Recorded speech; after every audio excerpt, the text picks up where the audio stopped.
ಇನ್ನು ಬೆಂಬಲದ ಬೆನ್ನಲ್ಲೇ ಪ್ರಬಲ ಖಾತೆಗಳಿಗಾಗಿ ಜೆಡಿಯು ಟಿಡಿಪಿ ಪಟ್ಟು ಹಿಡಿದಿದೆ. ನಾವೀಗಾಗಲೇ ಹೇಳ್ತಾ ಇದ್ದ ಹಾಗೆ ಬೆಂಬಲ ಕೊಟ್ಟಿದ್ದು ಒಂದು ಕಡೆ ಇರಲಿ, ಮತ್ತೊಂದು ಕಡೆ ಇಂತಹದ್ದೇ ಖಾತೆ ಬೇಕು, ಎಂತಿಂತ ರಾಜ್ಯದಲ್ಲಿ ಹೀಗೆ ಆಗಬೇಕು, ಬಹಳ ಹಳೆಯ ವರ್ಷಗಳಿಂದ ಇರುವಂತಹ ಸಮಸ್ಯೆಗಳು, ಬಿಗಡಾಯಿಸಿಕೊಂಡಿರುವಂತಹ ಸಮಸ್ಯೆಗಳು ಈ ಬಾರಿ ಪರಿಹರಿಸಿಕೊಳ್ಳಲೇಬೇಕು. ಹೀಗೆ ಒಂದಷ್ಟು ಆಗ್ರಹಗಳಿದೆ. ಇಲ್ಲಿ ಗ್ರಾಮೀಣಾಭಿವೃದ್ಧಿ, ರಸ್ತೆ ಸಾರಿಗೆ ಇಲಾಖೆ, ಕೃಷಿ ಇಲಾಖೆ, ಆರೋಗ್ಯ, ಜಲಶಕ್ತಿ, ಐಟಿ, ಶಿಕ್ಷಣ ಖಾತೆಗಳಿಗಾಗಿ ಬೇಡಿಕೆ ಹೆಚ್ಚಾಗಿದೆ. ಜೊತೆಗೆ ಹಣಕಾಸು ಇಲಾಖೆ ರಾಜ್ಯ ಖಾತೆಗೂ ದೋಸ್ತಿ ಪಟ್ಟು ಹಿಡಿದಿದೆ. ರೈಲ್ವೆ ಖಾತೆಗೆ ಚಿರಾಗ್ ಪಾಸ್ವಾನ್, ನಿತೀಶ್ ಬಣದಿಂದ ಫೈಟ್ ಜೋರಾಗಿದೆ. ಏಕನಾಥ್ ಶಿಂಧೆ ಬಣಕ್ಕೂ ಬೇಕಂತೆ ಕೇಂದ್ರದಲ್ಲಿ ಭರ್ಜರಿ ಖಾತೆ. ಸ್ಪೀಕರ್ ಹುದ್ದೆಗಾಗಿ ಟಿಡಿಪಿ ಜೆಡಿಯು ಇಬ್ಬರಿಂದಲೂ ಫೈಟ್ ಮುಂದುವರೆದಿದೆ.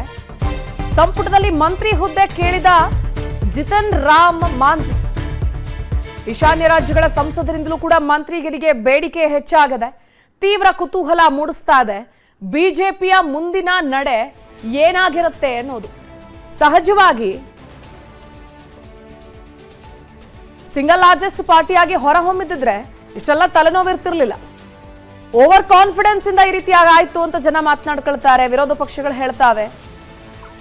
ಹಾಗಾದ್ರೆ ದೋಸ್ತಿ ನಾಯಕರು ಸರ್ಕಾರವನ್ನ ರಚಿಸೋದಕ್ಕೇನೋ ಒಪ್ಕೊಂಡಿದ್ದಾರೆ, ಅದರಲ್ಲಿ ಡಿಮ್ಯಾಂಡ್ಗಳನ್ನಿಟ್ಟಿದ್ದಾರೆ. ಸೊ ಏನು ದೋಸ್ತಿ ನಾಯಕರ ಡಿಮ್ಯಾಂಡ್ಗಳು? ಹಾಗಿದ್ರೆ ಯಾವ್ಯಾವ ಹಂತದಲ್ಲಿ ಯಾವ್ಯಾವ ಖಾತೆಗಳಿಗಾಗಿ ಡಿಮ್ಯಾಂಡ್ ಇಟ್ಟಿದ್ದಾರೆ ನೋಡ್ತಾ ಹೋಗೋಣ. ಇಲ್ಲಿ ಟಿಡಿಪಿ 16 ಸ್ಥಾನಕ್ಕೆ ಬೇಡಿಕೆ ಇಟ್ಟಿದೆ. ನಂಬರ್ 1 ಸ್ಪೀಕರ್ ಹುದ್ದೆ ಬೇಕಂತೆ. ನಂಬರ್ 2 6 ಸಂಪುಟ ದರ್ಜೆ ಬೇಕು. ನಂಬರ್ 3 2 ರಾಜ್ಯ ಖಾತೆಗಳು ಟಿಡಿಪಿಗೆ ಬೇಕಾಗಿದೆಯಂತೆ. ನಾವಿಲ್ಲಿ ಗಮನಿಸ್ತಾ ಇದ್ದೀವಿ, ಟಿಡಿಪಿಲಿ ಒಂದಲ್ಲ ಎರಡಲ್ಲ ಬರೋಬ್ಬರಿ 16 ಸ್ಥಾನವನ್ನು ಕೇಳ್ತಾ ಇದೆ. 6 ಸಂಪುಟ ದರ್ಜೆ ಬೇಕು, 2 ರಾಜ್ಯ ಖಾತೆ ಬೇಕು, ಸ್ಪೀಕರ್ ಹುದ್ದೆ ಬೇಕು. ಇನ್ನು ಜೆಡಿಯು ಕೂಡ 12 ಸ್ಥಾನಕ್ಕೆ ಡಿಮ್ಯಾಂಡ್ ಮಾಡಿದೆ. ಸ್ಪೀಕರ್ ಹುದ್ದೆ ಬೇಕು ಅವ್ರಿಗೂ ಕೂಡ. ಇಲ್ಲಿ ರೈಲ್ವೆ ಖಾತೆ ಬೇಕಂತೆ, ಸಂಪುಟ ದರ್ಜೆ ಬೇಕಂತೆ, ರಾಜ್ಯ ಖಾತೆನೂ ಬೇಕಂತೆ ಜೆಡಿಯು ನಾಯಕರಿಗೂ ಕೂಡ. ಯಾಕಂದ್ರೆ ಸಿಕ್ಕಿದ್ದೇ ಚಾನ್ಸು. ಕಳೆದ ಬಾರಿ ಈ ಅವಕಾಶ ಸಿಕ್ಕಿರಲಿಲ್ಲ. ಸಿಂಗಲ್ ಲಾರ್ಜೆಸ್ಟ್ ಪಾರ್ಟಿಯಾಗಿ ಬಿಜೆಪಿ ಇತ್ತು. ಈಗ ಶಿವಸೇನೆ ಸ್ಥಾನ 7 ಸ್ಥಾನಗಳನ್ನು ಪಡ್ಕೊಂಡಿದೆ. ಇಲ್ಲಿ 2 ಸಂಪುಟ ದರ್ಜೆಗೆ ಡಿಮ್ಯಾಂಡ್ ಇಟ್ಟಿದೆ. ಜೊತೆಗೆ ಇಲ್ಲಿ ಸ್ವತಂತ್ರ ಖಾತೆ ಬೇಕು ಅಂತ ಶಿವಸೇನೆ ಹೇಳ್ತಾ ಇದೆ. ಅಂದುಕೊಂಡಂತಹ ಮಟ್ಟಕ್ಕೇನು ರೀಚ್ ಆಗಲಿಲ್ಲ ಅಂದ್ರೂ ಕೂಡ ಆ ನಂಬರ್ಸ್ ಲೆಕ್ಕಾಚಾರದಲ್ಲಿ ನಾವು ನೋಡೋದಾದ್ರೆ ಇಷ್ಟು ಡಿಮ್ಯಾಂಡ್ ಇದೆ. 2 ಸಂಪುಟ ದರ್ಜೆ ಬೇಕು ಕೊಡಿ, ನಮಗೆ ಸ್ವತಂತ್ರ ಖಾತೆ ಬೇಕು ಅಂತ ಕೇಳ್ತಾ ಇದೆ. ಇನ್ನು ನಮ್ಮ ರಾಜ್ಯದ ಪ್ರಾದೇಶಿಕ ಪಕ್ಷ ಜೆಡಿಎಸ್ ಇಲ್ಲಿ 2 ಸ್ಥಾನಕ್ಕಾಗಿ ಬೇಡಿಕೆ ಇಟ್ಟಿದೆ. 2 ಕ್ಷೇತ್ರಗಳಲ್ಲಿ ಗೆದ್ದಿದೆ. ಮಾಜಿ ಸಿಎಂ ಎಚ್.ಡಿ. ಕುಮಾರಸ್ವಾಮಿ ನಿನ್ನೆಯಷ್ಟೇ ದೆಹಲಿಯಲ್ಲಿ ಹೇಳ್ತಾ ಇದ್ರು, ಕೃಷಿ ಖಾತೆ, ಕೃಷಿ ಇಲಾಖೆ ಬಗ್ಗೆ ನನಗೆ ಒಲವಿದೆ ಅನ್ನೋದರ ಕುರಿತಾಗಿ. ಪ್ರಧಾನಿ ನರೇಂದ್ರ ಮೋದಿ ಅವರ ಸಂಪುಟದಲ್ಲಿ ರಾಜ್ಯದಿಂದ ಕುಮಾರಸ್ವಾಮಿ ಅವರ ಸ್ಥಾನಮಾನ ಸಿಗುತ್ತಾ ನೋಡೋಣ. ಇನ್ನು LJP ಇಂದ 5 ಕ್ಷೇತ್ರಗಳಲ್ಲಿ ಗೆದ್ದಿದೆ. 2 ಸಂಪುಟ ದರ್ಜೆ ಬೇಕು ಅಂತ ಡಿಮ್ಯಾಂಡ್ ಇದೆ.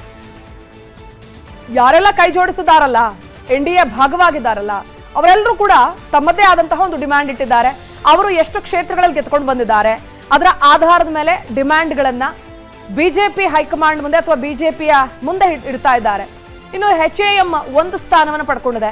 ಸಂಪುಟ ದರ್ಜೆ ಬೇಕು ಅಂತ ಕೇಳ್ತಾ ಇದೆ. ನಾವಿಲ್ಲೆಲ್ಲ ಗಮನಿಸಿದ್ವಿ, ಯಾರು ಕೂಡ ಅಷ್ಟು ಈಸಿಯಾಗಿ ಯಾವುದೇ ಫಲಾಪೇಕ್ಷೆ ಇಲ್ಲದೆ ಅಧಿಕಾರವನ್ನ ನೀವು ಮಾಡ್ಬಿಡಿ, ನಾವು ನಿಮ್ಮ ಮುಂದೆ ಸಪೋರ್ಟ್ಗೆ ಇದ್ದು ಬಿಡ್ತೀವಿ ಅಂತ ಹೇಳೋದಕ್ಕೆ ಚಾನ್ಸೇ ಇಲ್ಲ.